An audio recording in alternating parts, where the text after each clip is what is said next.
On pense souvent connaître quelqu'un à travers ce qu'il montre, son métier, son parcours, ses réussites. Mais derrière chaque personne, il y a toujours une histoire qu'on ne voit pas au premier regard. Bienvenue dans Tout fait sens, l'art de se comprendre. Aujourd'hui, c'est le tout premier épisode de Tout se dit. Dans ce format, je vous propose de partir à la rencontre de quelqu'un autrement. Et puis, à un moment dans l'épisode, on va jouer. J'ai créé un jeu de cartes qui fonctionne uniquement pour l'invité du jour, et c'est en lien avec les énergies présentes dans sa pellicule de vie. Au fil de la conversation, je vais faire des ponts entre ce que mon invité partage, son histoire, ses réponses, et les énergies qui apparaissent dans sa pellicule de vie. Parce qu'au fond, derrière chaque parcours, il y a toujours une histoire qui fait sens. Alors installez-vous confortablement et partons ensemble à la rencontre de cette histoire. Aujourd'hui, je suis avec Amandine. Elle est française, installée à Montréal depuis 7 ans. Elle est numérologue, mais surtout formatrice. Et elle a plusieurs cordes à son arc. D'ailleurs, on aura sûrement l'occasion d'en reparler. Mais si j'ai voulu qu'elle soit la première personne à participer à ce format d'entrevue, c'est pas vraiment un hasard. Amandine, c'est la créatrice du Numérolab, une communauté de numérologues passionnés dont je fais partie. Et je vais être honnête avec vous, une grande partie de ce que je sais aujourd'hui sur la numérologie et surtout la manière dont je la comprends, ça vient de ses explications. Moi, j'ai pris mes connaissances, je les ai mélangées aux siennes, j'y ai ajouté ma passion pour la pop culture et mon envie de rendre tout ça encore plus accessible, fun et simple. Et ça a donné mon petit univers qui tout fait sens. Alors forcément, je trouvais ça symbolique de commencer cette aventure avec elle. Amandine, bienvenue dans Tout fait sens. Moi, je pourrais essayer de continuer ta présentation avec mes mots, mais j'ai envie de commencer avec un autre regard, un regard extérieur. Si je demandais à quelqu'un qui te connaît vraiment de te présenter, qui choisirais-tu? Ma sœur, Et qu'est-ce qu'elle dirait de toi? elle dirait que je suis quelqu'un qui est toujours là pour les autres, en tout cas les personnes à qui je tiens, qui sont proches de moi, que j'aime bien prendre mon temps, j'aime bien chiller, j'aime bien la tranquillité. Que je suis quelqu'un de curieuse, qui adore refaire le monde avec elle, entre autres. J'aime bien les sujets deep, j'aime bien la psychologie, le fonctionnement d'humain. Ouais, je pense que c'est ça. Elle pourrait dire aussi que je peux être un peu anxieuse, même si évidemment ça va mieux avec le temps, mais que je peux parfois me prendre la tête pour rien. Ok, c'est cool. Rapidement, j'ai 3 petites questions pour comprendre ton rapport à mes passions qui vont un peu nous accompagner pendant l'épisode. La première, c'est l'art et la pop culture, quelle place ça a dans ta vie? Je baigne pas en fait spécialement dans l'univers des films, des séries. À la limite, si vraiment on va sur ce terrain-là, je serais un peu plus télé-réalité, tu vois. À la limite, ou tu sais, je sais pas, Cauchemar en cuisine, ou tu vois, c'est des émissions, tu sais, comme ça, que des films ou des séries, tu vois. Même si voilà, il y a des séries, tu sais, qui sont évidemment passionnantes, mais c'est pas, tu sais, un de mes premiers réflexes. Je serais plus, tu sais, documentaire, tu vois, documentaire ou chaîne YouTube, tu vois, mais pas vraiment film et séries. En tout cas, c'est pas mon premier réflexe. Par rapport à l'art, j'ai la chance d'habiter avec ma coloc qui est à fond dans l'art, qui travaille pour un musée et qui me fait découvrir justement tout ce monde-là. Après, j'aime tout ce qui est artistique, tu vois, n'importe quel médium, n'importe quel type d'art, c'est des choses qui me touchent beaucoup, tout ce qui est coloré, c'est des choses que j'aime vraiment et que j'aime pratiquer aussi, tu vois. Ok. Le développement personnel, est-ce que c'est quelque chose qui fait partie de ton quotidien? Et si oui, sous quelle forme? Alors ça peut être un peu surprenant, mais pas vraiment. J'ai une période évidemment à fond là-dedans. Tu sais, je tirais des oracles tous les jours, ma petite carte pour commencer la journée. Je lisais beaucoup de livres sur plein de sujets, tu vois, mais j'avoue plus vraiment maintenant, tu vois. Ok, c'est personnel, on parle de soi, tu vois, mais je trouve que c'est surtout par rapport à l'interaction des autres qu'on grandit et que qu'on évolue entre guillemets, tu vois. Mais je m'y attarde plus, sauf quand j'en ai besoin. Tu vois, s'il y a un truc, tu sais, qui vient me chercher, je sais pas, des pensées en boucle, ou tu vois, des trucs. Tu vois, je vais me prendre un moment, je vais me dire, OK, c'est quoi le sujet? Tu vois, j'écris beaucoup, mais beaucoup moins, tu vois, qu'à une période il y a quelques années, tu vois. Et la dernière question, du coup, qui est plus pour toi, la numérologie, comment elle est entrée dans ta vie et qu'est-ce qui a fait qu'elle a pris une place, du coup, si particulière? Bah, la numérologie, elle est rentrée, clairement par le plus grand des hasards. Tu sais, je connaissais un peu, la signification, tu sais, le chemin de vie, tu sais, dans les magazines.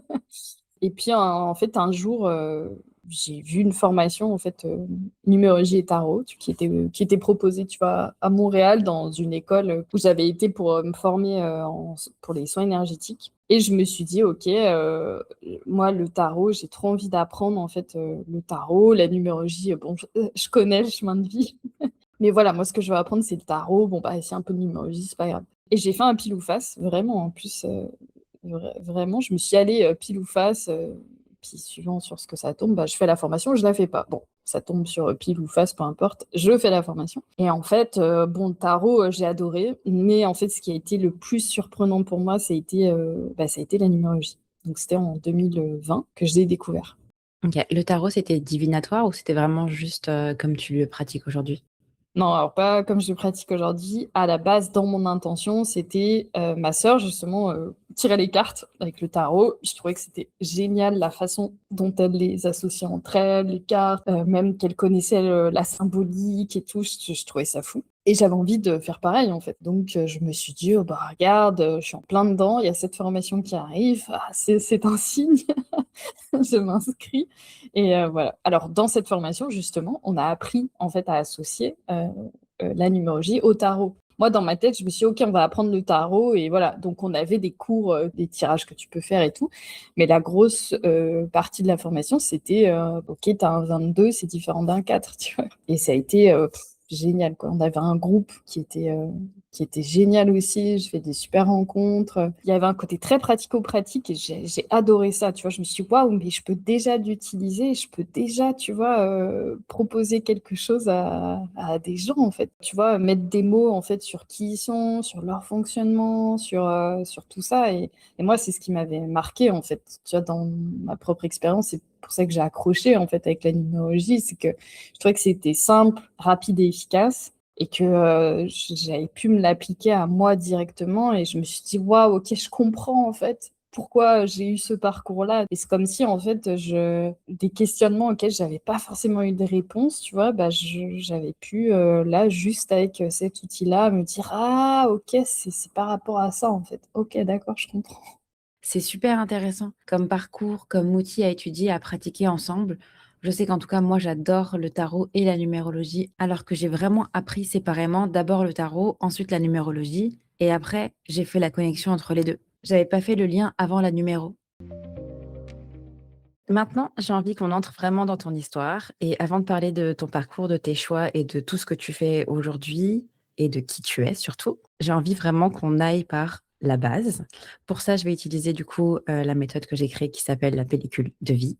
Pour les personnes qui nous écoutent, vous la verrez pas, mais Amandine, elle l'a devant les yeux. Et cette pellicule, elle va nous accompagner tout au long de notre conversation. C'est un peu ma façon à moi de lire et d'interpréter de la numérologie.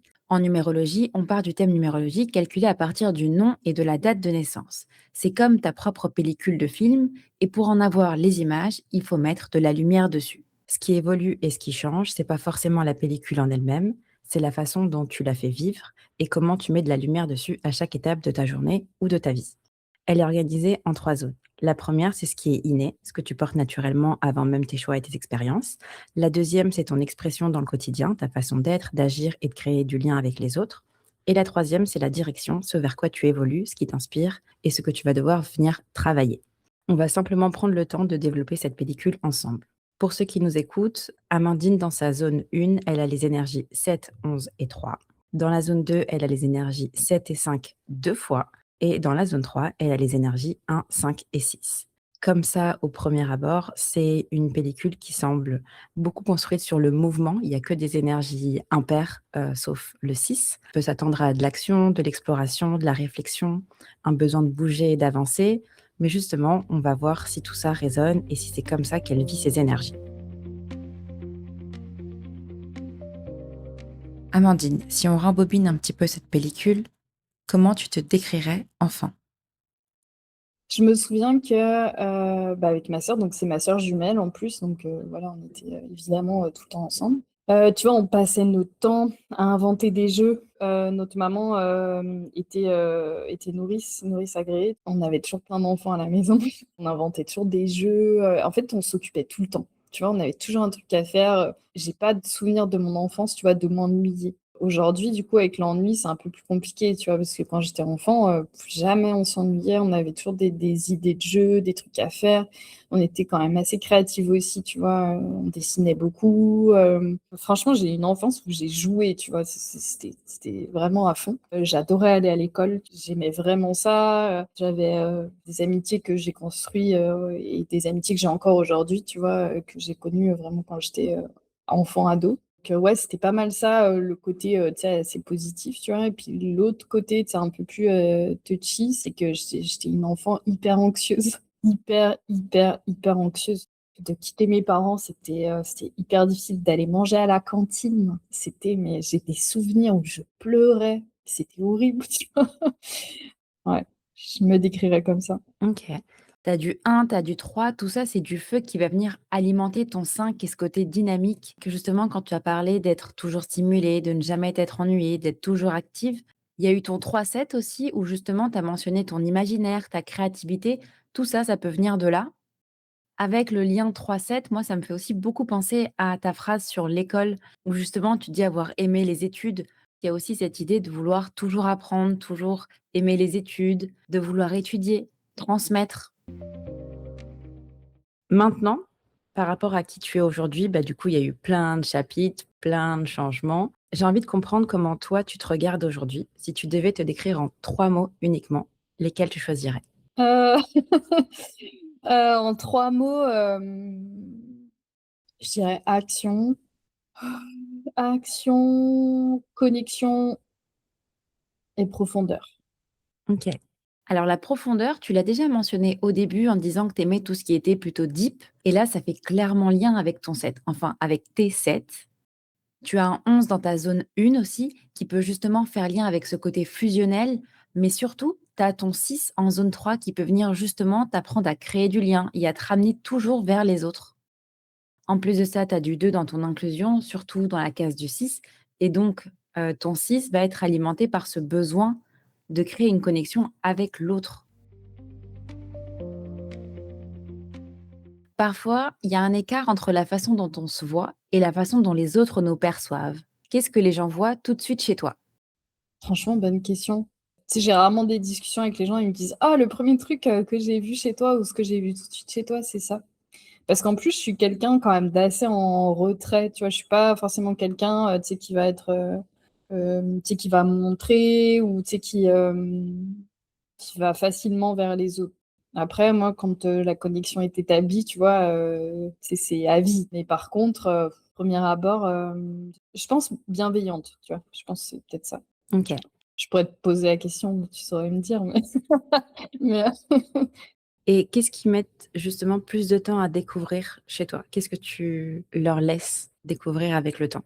peut-être que, je sais pas, que je suis quelqu'un, tu sais, de fragile, tu vois? Et moi aussi, j'ai des émotions, moi aussi, tu sais, j'ai des trucs, tu sais, qui viennent, me faire chier, que moi aussi, tu vois, tu sais, je passe aussi dans des rouleaux compresseurs, tu vois? Et ça, je le montre, pas vraiment, sauf avec mes amis très proches et encore, pas tout le temps. J'ai plus l'habitude de le gérer toute seule, tu vois? Mais sinon, ouais, je pense que c'est ça. OK, très intéressant. Ouais. Avec la numérologie, j'ai appris à mettre des mots sur une petite paradoxe que j'ai en moi et depuis, j'adore demander aux gens ou même découvrir leur petite paradoxe intérieure et voir comment ils les gèrent. On peut être quelqu'un de très fort et avoir des doutes, très indépendant et aimer être entouré, très rationnel mais aussi très intuitif. C'est quoi ta petite paradoxe à toi?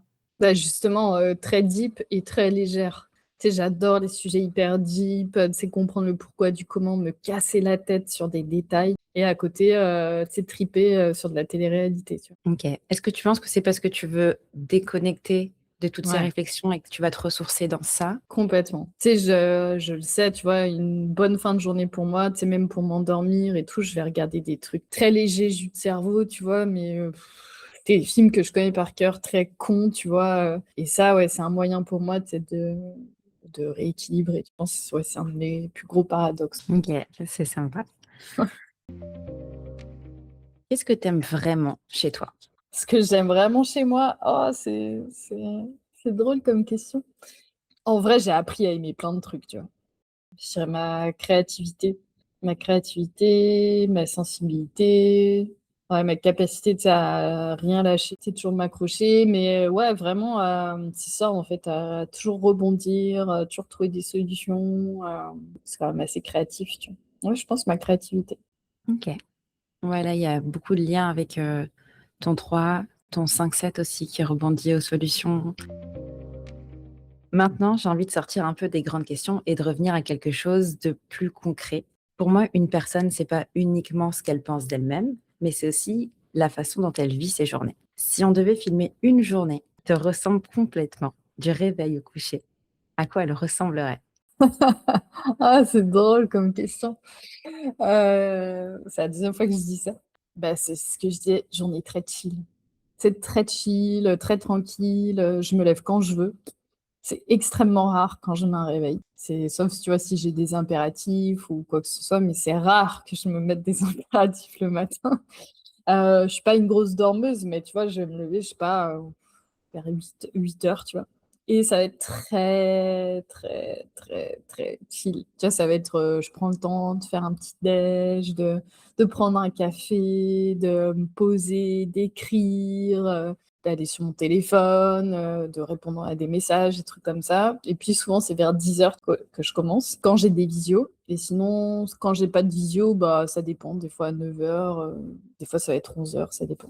Mais tu vois, chaque jour de la semaine, je fais toujours un truc, tu vois, en lien avec le travail. Soit, bah, j'ai mes visios, tu vois? Et dans ce cas-là, bon, ben, je fais mes visios. Ou alors, tu vois, j'aime aller travailler dans un café, j'aime, tu vois, avancer sur, des projets, tu sais, qui vont être un peu plus, long terme. Mais souvent, c'est ça. Le midi, bah, je prends une pause, comme je veux. Absolument pas en mode: «Ah, de 13 heures à 14 heures, nin nin». Non, c'est quand je veux, je mange quand j'ai faim. Des fois, c'est 3 heures, bah, c'est 3 heures, hein, tu vois? Je finis assez tôt en général. Le décalage horaire est de mon côté, tu vois?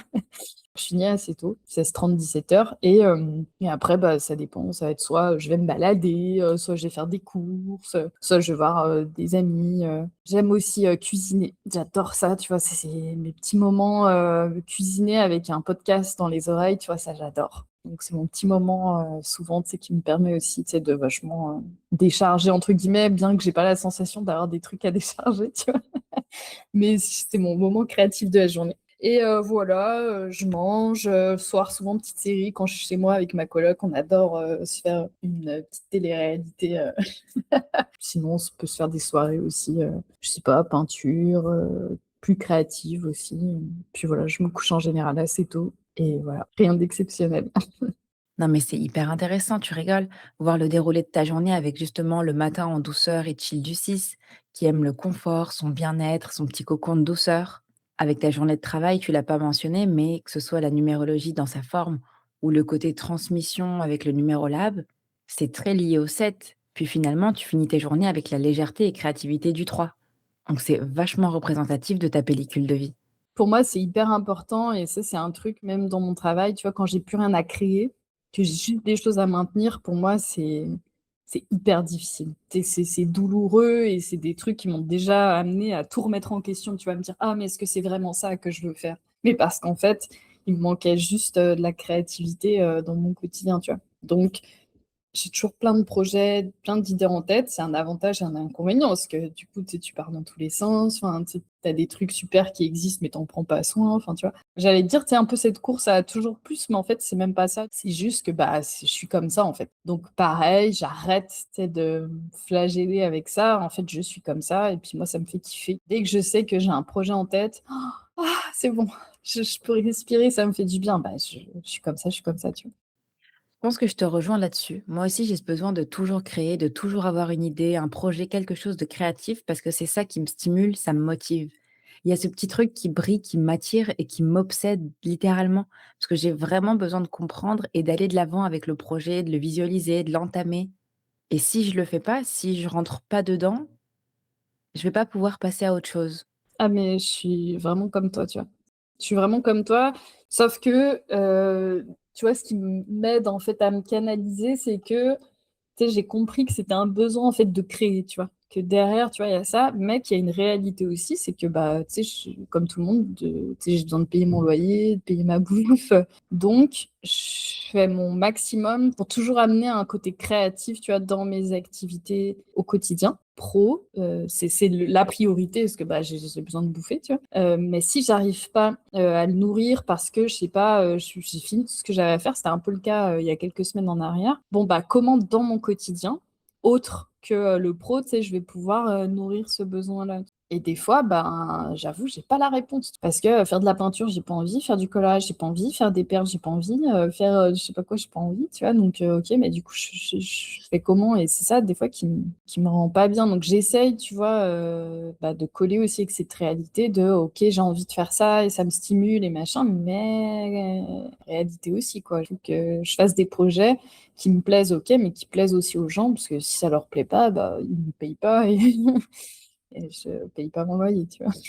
Mais j'ai appris, enfin, j'ai l'impression que ça, c'est quelque chose qui m'a pris du temps. Tu sais, à dealer, tu vois, et à bien comprendre aussi comment je fonctionne par rapport à ça. Tu vois. Des fois, je te jure, des fois, j'y arrive pas. Je suis en mode, mais non, j'ai trop envie de faire ce dernier truc à la mode qui a l'air trop stylé. Bah, je le fais. Je le fais, tant pis. J'avance pas sur le reste. Et voilà, après, ce qui m'aide aussi, tu sais, c'est avec le numéro lab, j'ai des visios qui sont planifiés à l'avance. Et ça, c'est hors de question, tu sais, d'envoyer un message et de dire, ah, aujourd'hui, exceptionnellement, pas de. Bah non, parce que j'ai envie de colorier ou j'ai envie de tester mon dernier truc, jamais de la vie, tu vois. Donc ça m'aide d'avoir des contraintes. Ouais, ça, c'est un des grands trucs, moi, qui a transformé mon existence d'entrepreneur, c'est d'avoir des contraintes. C'est hyper intéressant que tu parles de contraintes et de responsabilité dans la même phrase, parce que là, ça fait vachement écho à ton 5 et à ton 6. Ouais. On peut maintenant passer à la deuxième partie.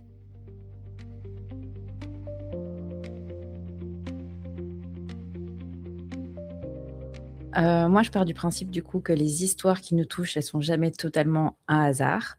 Les films, les séries, même les chansons, auxquelles on s'attache, ça vient souvent réveiller quelque chose en nous ou compléter quelque chose en nous et moi, c'est ça qui m'intéresse, comprendre pourquoi certaines histoires résonnent plus que d'autres. Alors, on va passer, du coup, aux questions pop culture. Est-ce qu'il y a un film, une série ou même une chanson que tu as regardée et que tu as toujours en tête aujourd'hui? Bah, on en parlait récemment, Ted Lasso. Pourquoi cette série particulièrement? Je trouve que c'est une série tellement humaine, il y a un côté tellement, tu sais, humain. Les personnages, tous les personnages sont attachants. Chaque personnage, tu sais, a son rôle bien défini. Ils interagissent entre eux, ils se complètent et en même temps, ben, ils se comprennent pas. Je trouve qu'il y a un côté, je trouve que les acteurs jouent extrêmement bien. T'es plongé dedans, vraiment, c'est une série qui est hyper touchante. T'as des grandes leçons de vie, tu sais, derrière. À chaque saison, tu as à la fois un côté très surprenant parce que tu t'attends pas spécialement en fait à l'issue qu'il va y avoir. Et enfin, je sais pas, elle est hyper addictive et profondément humaine. Tu vois, moi, c'est ça qui m'a touchée. Je pleure pas spécialement devant des films, des séries, des trucs comme ça. Mais ça, c'est une série, tu vois, qui peut m'arracher vraiment des émotions. Tu vois, me dire, oh, c'est trop beau, ah, j'adore. Mais sans être cucu, tu vois, sans être. C'est une belle série, vraiment. Ouais, je pense que, Ted Lasso, il y a ce côté, optimisme constant Ouais, ouais, et l'authenticité. Ça pourrait être quelque chose de ton quotidien, quoi. Je ouais. pense que c'est ça qui touche le plus dans cette série. Non, non, vraiment. Puis tu as aussi, tu sais, la vraie construction, tu sais, d'une histoire aussi, tu vois, tu sais, avec le parcours du héros, tu sais, qui est aussi respecté quand même, tu vois. Il passe tu sais, par des difficultés. Mais tu as raison, ça pourrait être notre quotidien et je trouve que c'est plus facile de s'identifier à ça et à lui, même aux autres personnages, tu vois. Et enfin, je trouve que les acteurs, ils sont incroyables parce que tu as l'impression que c'est vrai, tu vois, enfin, que c'est la vraie vie. Puis les histoires, elles sont super intéressantes. On s'attend pas spécialement en fait aux tournures. Donc, bon, une super série que j'ai adorée. Et bah, du coup, tu peux regarder la saison 4 qui vient tout juste de sortir. Eh oui, j'ai vu. Est-ce qu'il y a un personnage de fiction auquel tu pourrais t'identifier? Te trouver une ressemblance? Euh, franchement, je sais pas. Alors moi, j'ai moyenne base de données de plein de personnages auxquels je me suis amusée à faire, il y en a qui ont des dates de naissance, mais sinon avec leur nom complet, ça j'ai fait un peu la moitié de leur thème numérologique et tu as beaucoup d'énergies similaires avec Minerva McGonagall et Tony Stark. OK. Donc les 2 ont les mêmes énergies, donc du coup, c'était les 2 qui ressortaient le plus et je pense que je suis biaisée parce que je fais partie du Numérolab et il y a ce truc de, tu es un peu la formatrice et tout, donc moi direct, je te voyais en mode: «Minerva». Avec ton 7, justement, il y a cette notion d'enseignement, de transmission qui vous lie toutes les 2. Avec le 5 qui est plutôt changement et adaptabilité, chez Minerva, c'est lié à son pouvoir de métamorphose et sa capacité d'être un animagus. Et elle a aussi cette douceur qui se développe, qu'on voit vraiment au fur et à mesure des films. Pour Tony Stark, c'est un peu différent. Alors, je dis pas que tu es un super-héros, mais je pense que tu peux avoir comme lui cet engouement, comme lui, à plonger dans la recherche, dans un sujet profond. Tu as cette capacité à créer des choses, de mettre en forme tes idées jusqu'à vraiment avoir une concrétisation ou en tout cas quelque chose de visuel. Ah, vraiment. Non, mais bah, bien joué parce que vraiment, enfin, j'aurais vraiment pas su quoi te répondre. Je trouve que c'est hyper dur, tu sais, de se dire: «OK, à quel acteur, enfin, quel personnage, tu vois, à qui je peux m'identifier?» Et en même temps, tu sais, quand tu le partages, toi, c'est dans ce que tu as regardé, ça me paraît assez évident, tu vois? Ces 2 personnages, ouais, leurs qualités, ce que tu as partagé qui me parle, quoi.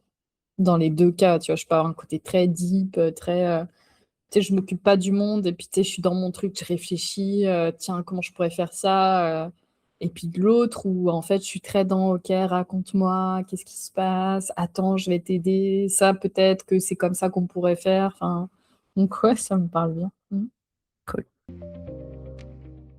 Avant notre échange, je t'avais demandé du coup de choisir une recommandation culturelle, quelque chose que tu aurais envie de nous partager. Est-ce que tu peux nous dire qu'est-ce que tu as choisi et pourquoi? Alors c'est un livre, d'Osho qui s'appelle, «Être en pleine conscience».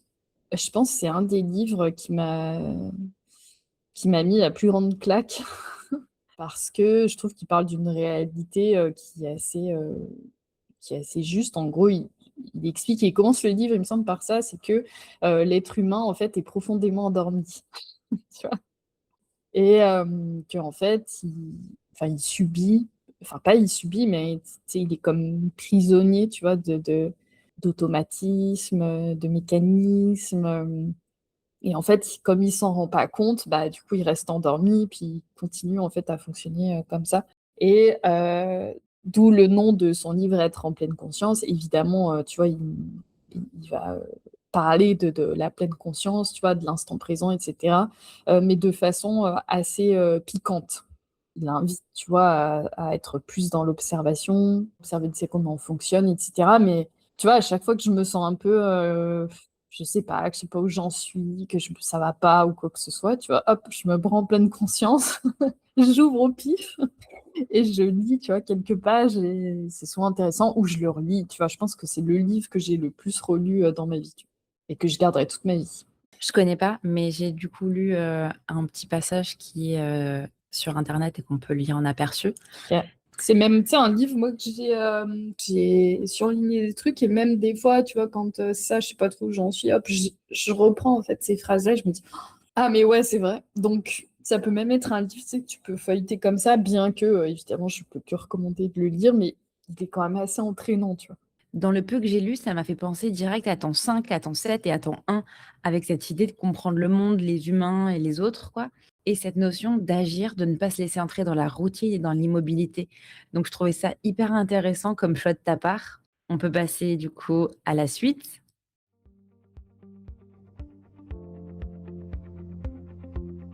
On va enfin passer au jeu, ma partie préférée. Devant toi, tu auras plusieurs séquences de cartes.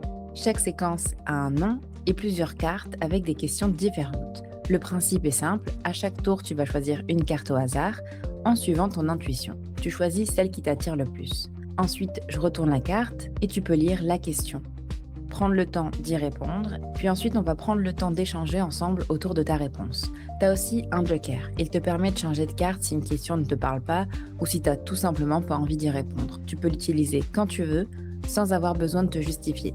Les questions, elles ont été créées pour toi à partir des différentes énergies présentes dans ta pellicule de vie et elles vont venir explorer différentes parties de toi. Ça peut être ta personnalité, ton histoire, ton enfance, tes relations, tes envies. Et plus on monte dans les séquences, plus on va aller chercher des endroits profonds. Il n'y a pas de bonne ou de mauvaise réponse. L'idée, c'est simplement de voir ce qui ressort, ce qui résonne, ta première pensée. Et parfois, simplement de mettre des mots sur des choses qu'on n'avait jamais vraiment regardées et qu'on prend le temps, ici, de regarder. Ok. Trop hâte. Première séquence, Hakuna Matata. Tu peux choisir ta première carte. Waouh, non mais c'est trop bien. La troisième. Tu te souviens d'un moment où tu t'es senti profondément libre? Qu'est-ce qui, dans cet instant précis, t'a donné cette sensation? Alors, le premier qui me vient en tête, tu sais, je vais faire ça, le 1er truc qui me vient en tête, c'est quand, j'ai arrêté mon travail, salarié. J'ai ressenti, en fait, je me revois le dernier jour, vraiment le dernier jour. En plus, j'étais rentrée en France exprès pour ça, enfin exprès pour ça. J'étais rentrée en France, donc j'avais terminé, mon dernier jour, dans l'entreprise et je me revois que j'avais fait une story ce jour-là, en disant: «Bah, voilà, c'est mon dernier jour». Donc j'avais ça faisait déjà 2 ans que j'avais créé mon entreprise aussi, numérologique. Je faisais de la numérologie, mais tu sais, à mi-temps, à peu près. Et je me revois, tu sais, faire cette story et me dire: «Waouh, ça y est, en fait». Tu sais, ce côté de, comment vont se passer mes journées? Tu vois, ce truc de, bah, tout est possible là. Tu vois, tu peux travailler la nuit si tu as envie, mais et puis tu peux dormir le jour, puis tu peux, ne pas travailler. Enfin, moi, j'avais été salariée, tu sais, pendant plus de 11 ans, tu vois, dans la même entreprise en plus, donc c'était très rythmé, et ouais, c'est ce moment-là. Est-ce que du coup, c'est l'état d'esprit que tu avais à ce moment-là, qui t'a donné cette sensation de liberté? Ou c'est comme tu dis vraiment cette possibilité au monde? Ouais, cette possibilité au monde, c'était vraiment ça, tu vois? Mmh. Tu sais, j'étais en mode: «Tiens, je vais pouvoir organiser mes journées comme je voulais, comme je veux», tu vois? J'étais vraiment en mode: «Oh, tout est possible». Tu sais, je peux faire comme je veux. Et est-ce qu'aujourd'hui, tu te connectes encore à cette sensation-là? Ah ouais, moi, vraiment pour moi, en fait, dans la vie, tout est possible, quoi. Tu sais, c'est un truc, je sais pas, puis j'ai vécu tellement de trucs, tu sais, où je me suis dit: «Ah ouais, en fait, ah oui, en fait, vraiment, tout est possible», tu vois? Dans les bons et les mauvais à côté, je me dis: «Ah ouais, effectivement, tout est possible». OK. Bah, dans cette question, on venait vraiment chercher, la liberté du 5, Ouais. venir voir comment ça Mmh mh. ça résonnait chez toi, donc c'est hyper intéressant. Vraiment, j'aime beaucoup, ta réponse. On passe à la deuxième question. Le voyage de Chihiro. La quatrième. Enfant, y avait-il une situation ou quelque chose que tu observais souvent sans vraiment comprendre ce qui se passait? Heu, je pense que c'était mes émotions, tu vois? J'en ai un petit peu parlé tout à l'heure, mais tu sais que des fois j'avais vraiment, tu sais, des émotions, tu sais, assez fortes et que j donc tu vois, je les sentais, je savais qu'elles étaient là, mais je savais pas ce qui se passait, tu vois? Et puis, bon, bah, mes parents, ils ont fait ce qu'ils pouvaient, et cetera, mais ils étaient plutôt, gênés, je pense, ou en tout cas, ils savaient pas quoi faire de nos émotions. Je pense qu'évidemment, à l'époque, dans les années 90, c'était pas, voilà, un sujet avec lequel les parents étaient le plus à l'aise. C'était les émotions de leurs enfants, qu'est-ce qu'on fait avec ça? Surtout que mes parents, tu sais, je les associe plutôt à des personnes fortes, pas insensibles, mais qui sont insensibles à leur manière, tu vois? Donc puis nous, on arrive là avec nos émotions qui sont, débordantes et qu'on sait pas expliquer, tu vois? Ben, c'est compliqué, tu vois? C'est intéressant parce que avec ton 7 et ton 11, il y a vachement ce truc de monde intérieur, de ressenti, d'intuition vraiment en toi. Est-ce que vous aviez les mêmes émotions? Heu, alors elle a pas exactement la même numérologie que moi et effectivement ça sent. Pour moi, elle, c'était le rock. C'est moi la pleurnicheuse, tu vois? C'est moi la pleurnicheuse et elle, tu sais, le rock, tu vois? Mais ça a été jusqu'à au début de notre vie adulte, hein, franchement, ça a été, enfin, ça a été comme ça pendant je dirais jusqu'à la vingtaine, tu vois? C'était comme ça. Peut-être que si tu lui avais posé la question, elle t'aurait dit la même chose, tu vois? Mais j'ai pas le souvenir, elle, de la voir, tu sais, avec beaucoup d'émotions comme ça, sortie de nulle part, OK, c'est hyper intéressant. Là, du coup, on a vu un petit peu, ton enfance qui t'est aujourd'hui rapidement. Maintenant, j'ai envie de regarder les scènes qui ont pas encore été tournées. On va passer à vers l'infini et au-delà. Bah, je vais prendre la première. Y a-t-il quelque chose que tu aimerais enfin dire à quelqu'un, mais que tu continues à garder pour préserver la paix? Mmh. Ça peut être aussi quelque chose que tu oses pas dire parce que tu sais que ça peut créer un conflit.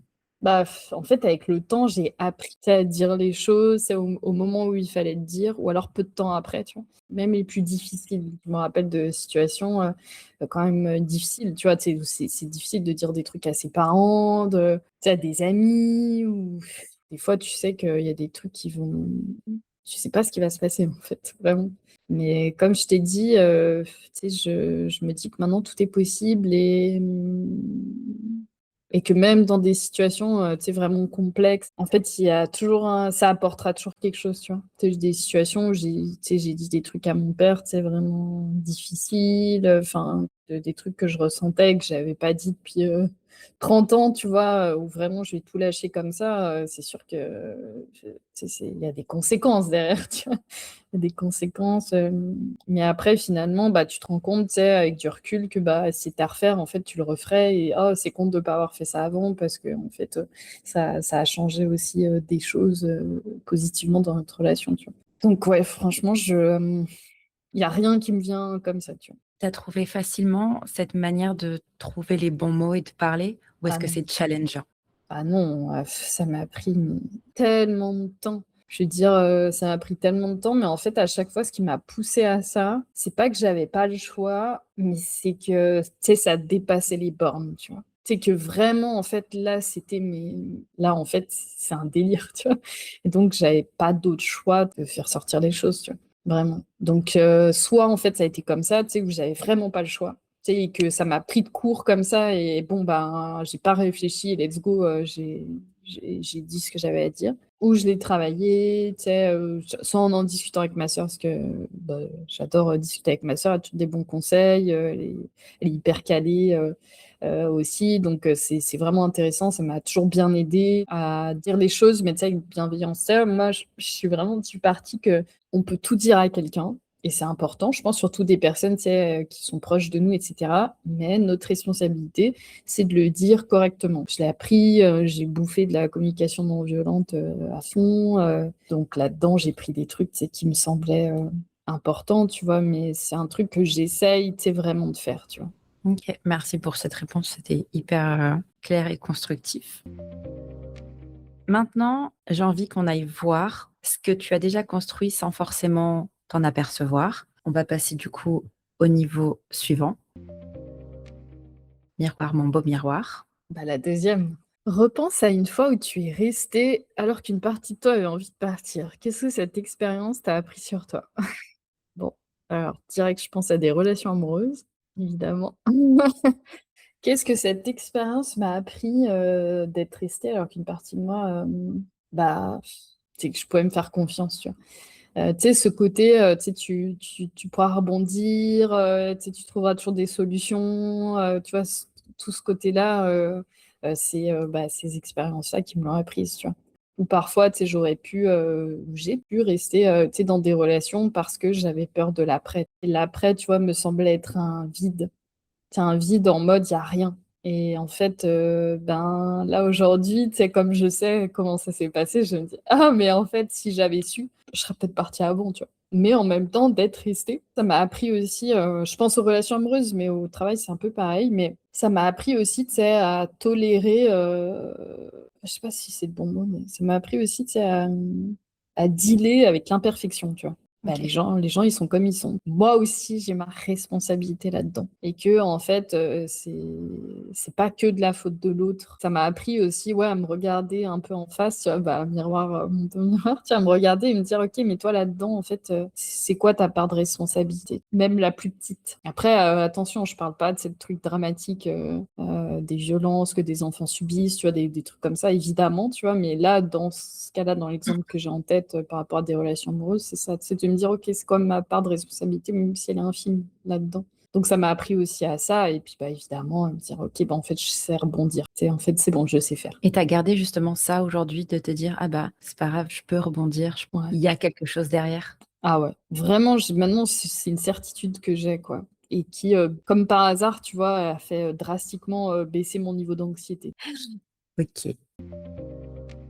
Je n'ai plus peur. Et ben, la quatrième. Qu'est-ce qui, dans ton parcours, t'a fait comprendre que décevoir quelqu'un n'était pas forcément une catastrophe? Qu'est-ce que cette expérience t'a appris? Décevoir les autres, pour moi, ça a été un truc, mais terrible.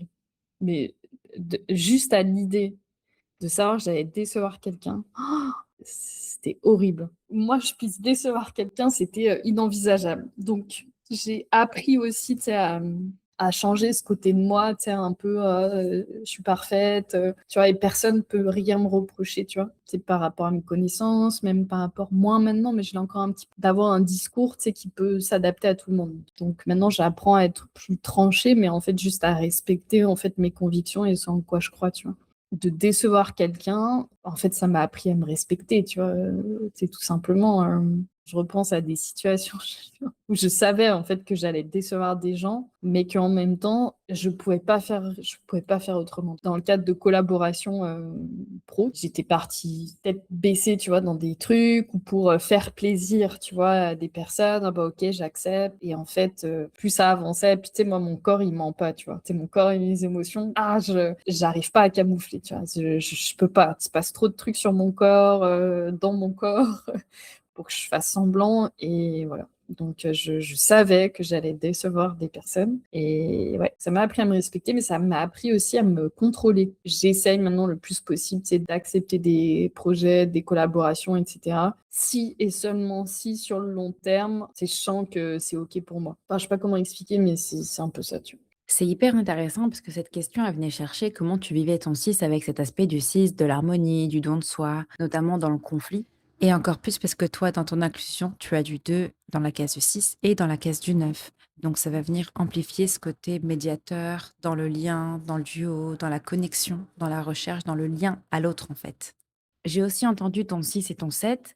Pour moi, ensemble, le 6 et le 7 ont cette capacité à être responsables. Ils peuvent avoir tendance justement à aller vers la perfection de soi. Le 6 peut vouloir se mettre la pression et le 7, avec son besoin de savoir et de quête, il va toujours chercher à apprendre et à savoir pour être à la hauteur de son propre perfectionnisme et au-delà de ses propres attentes. Et aussi que tu mentionnes que tu as travaillé sur toi, ça fait écho à ton 6 en zone 3 qui n'est pas «naturel» entre guillemets. C'est quelque chose qui va venir te chercher et sur lequel tu vas devoir travailler parce que tu pourrais avoir tendance à être plus direct dans ta parole avec tes énergies 1, 3, 5 qui sont plus dynamiques et spontanées. Dans beaucoup de films, il y a un moment où le personnage arrête de fuir ce qu'il sait déjà et il met enfin des mots dessus. J'ai envie qu'on découvre cette scène-là. On passe à la question suivante. Say it out loud.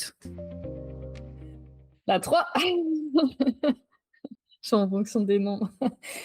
Y a-t-il une création, une idée ou un projet que tu n'as pas encore osé partager? Qu'est-ce qui fait que tu le gardes encore pour toi?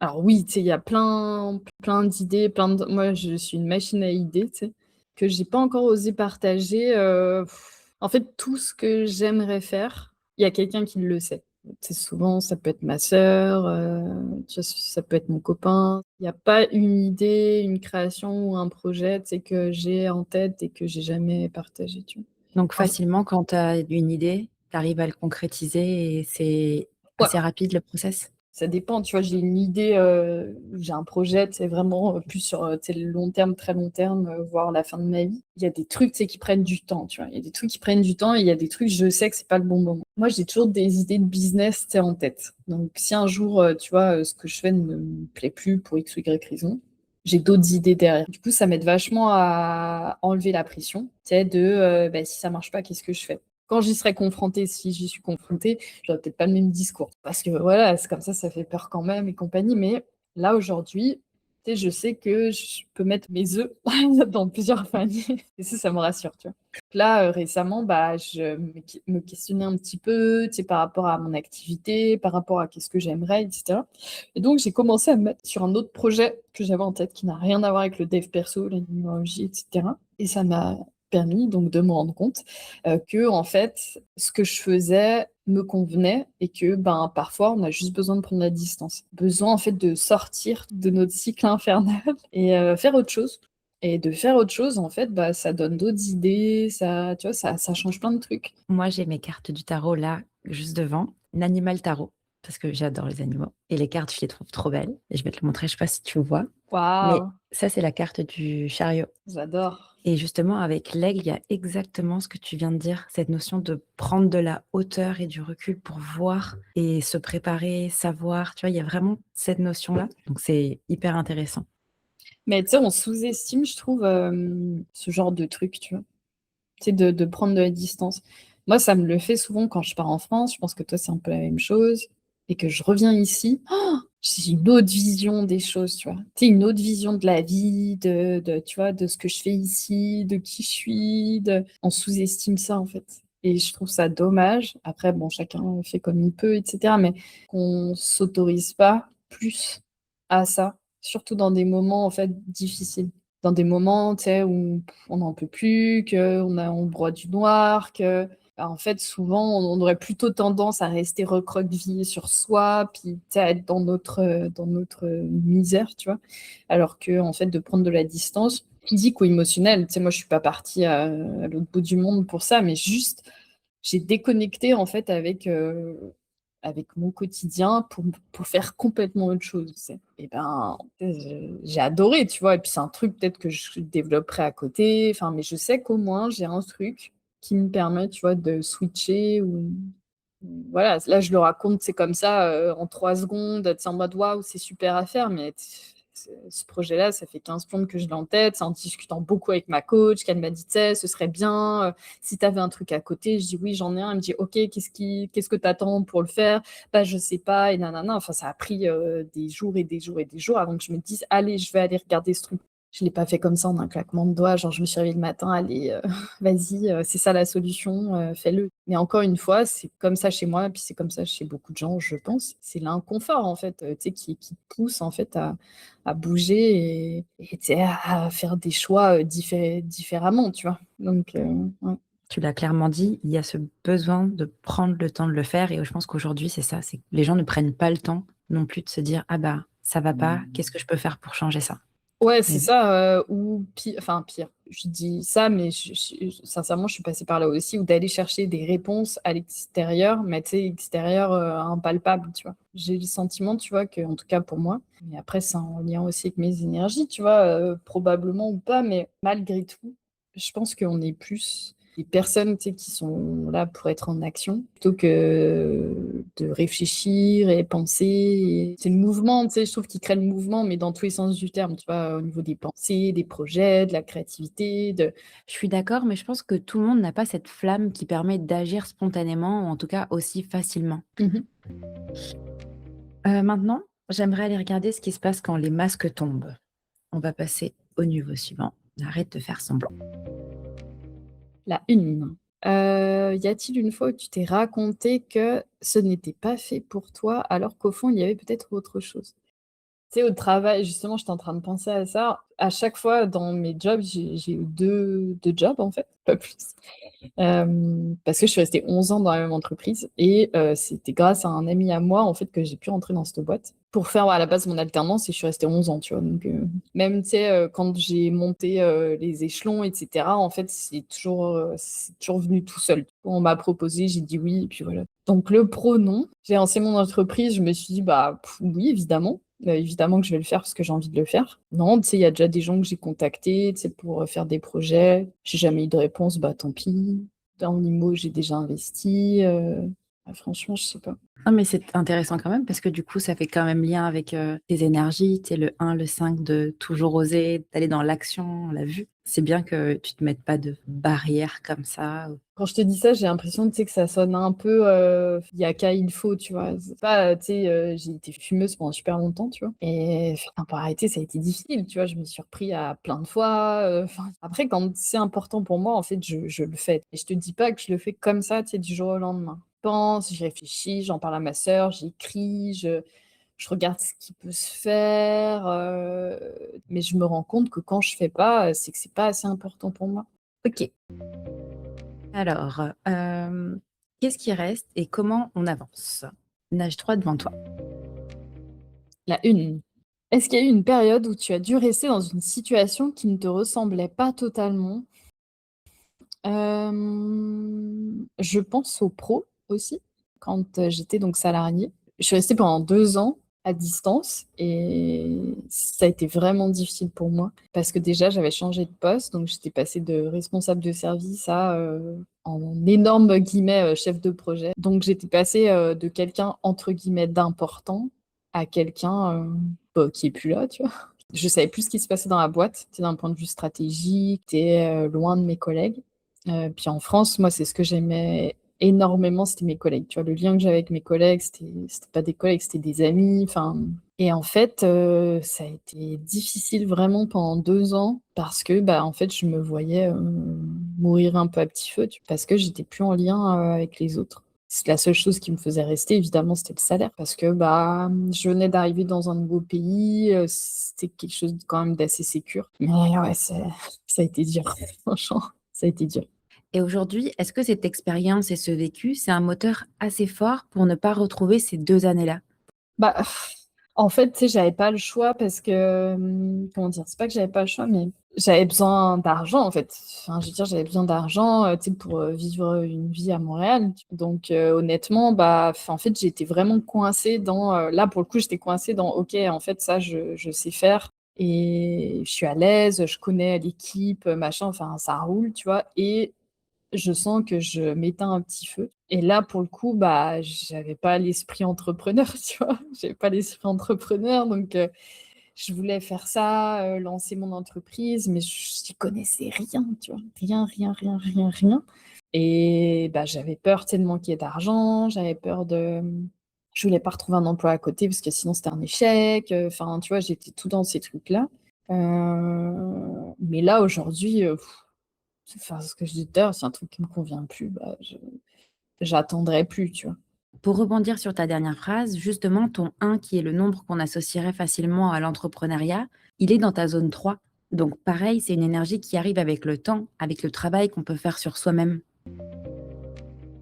On arrive maintenant à la dernière question et pour terminer cette histoire, j'ai envie qu'on regarde la suite. Si on avançait dans quelques années, quelle personne espères-tu être devenue? Qu'est-ce que tu aimerais pouvoir regarder avec le sourire en te disant: «Ça, je l'ai vraiment construit moi-même»? On va faire un petit retour vers ton futur.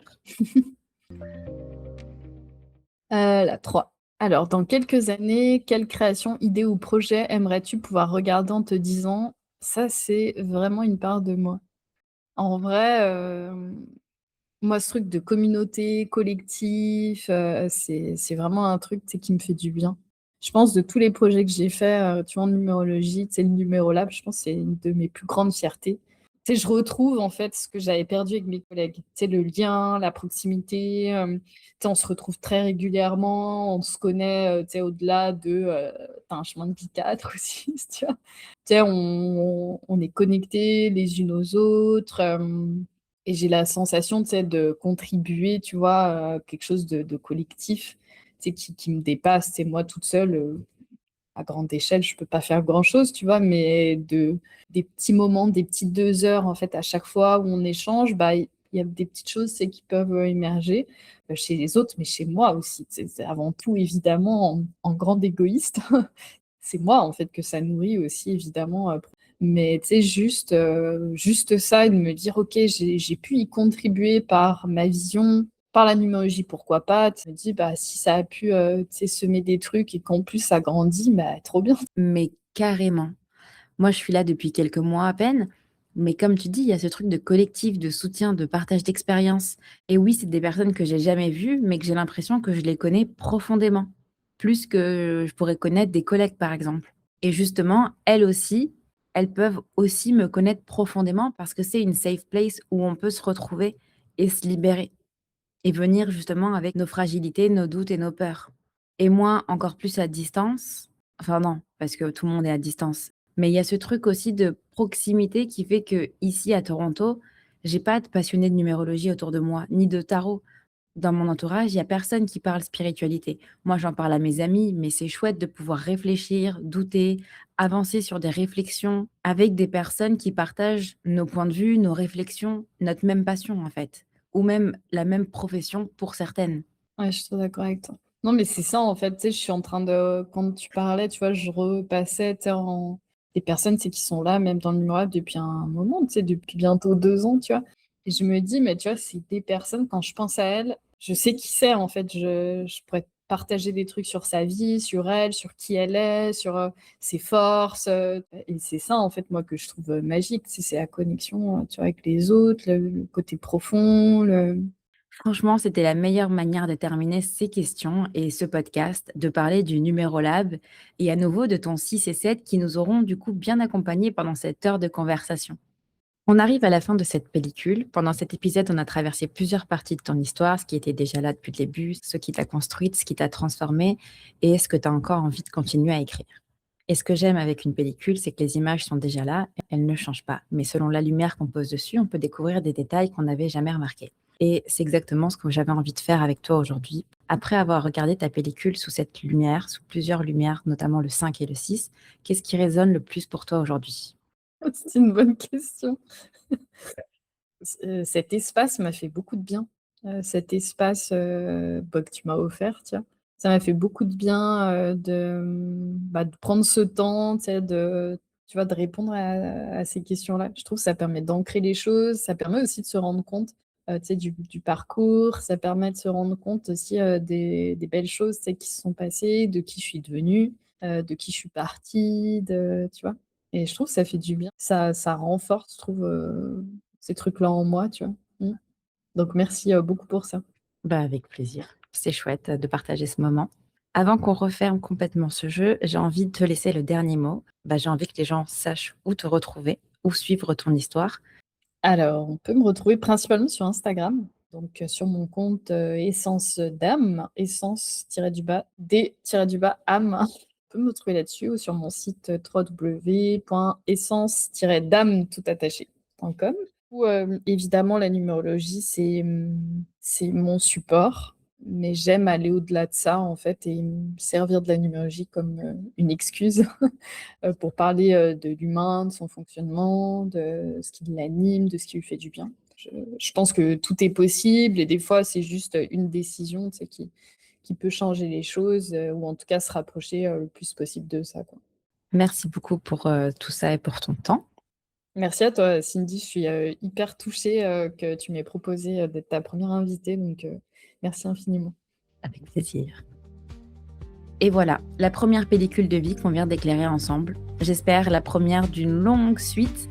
À vous de me dire si vous aimez ce format. En tout cas, j'ai adoré découvrir le parcours d'Amandine, d'entrer dans sa vie, de voir comment vivaient justement les énergies 1, 3, 5, 6 et 7 en elle, parce qu'on les a clairement entendues et reconnues.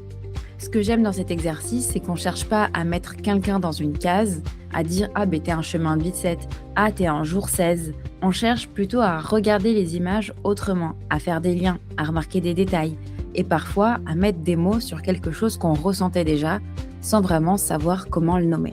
J'espère que cet épisode vous aura donné envie, vous aussi, de regarder votre propre pellicule de vie avec un peu plus de curiosité et de douceur. Parce qu'au fond, derrière chaque parcours, derrière chaque émotion, derrière chaque histoire, il y a toujours quelque chose qui fait sens. Vous pouvez retrouver mon univers pop culture, développement personnel et numérologie sur Instagram sous toutfaitsens.podcast. Et si cet épisode vous a plu, vous pouvez lui laisser une note, un commentaire ou simplement le partager. Ça aide énormément le podcast à continuer à grandir. Et n'oubliez pas, tout fait sens dans la vie. Il suffit parfois de savoir où regarder.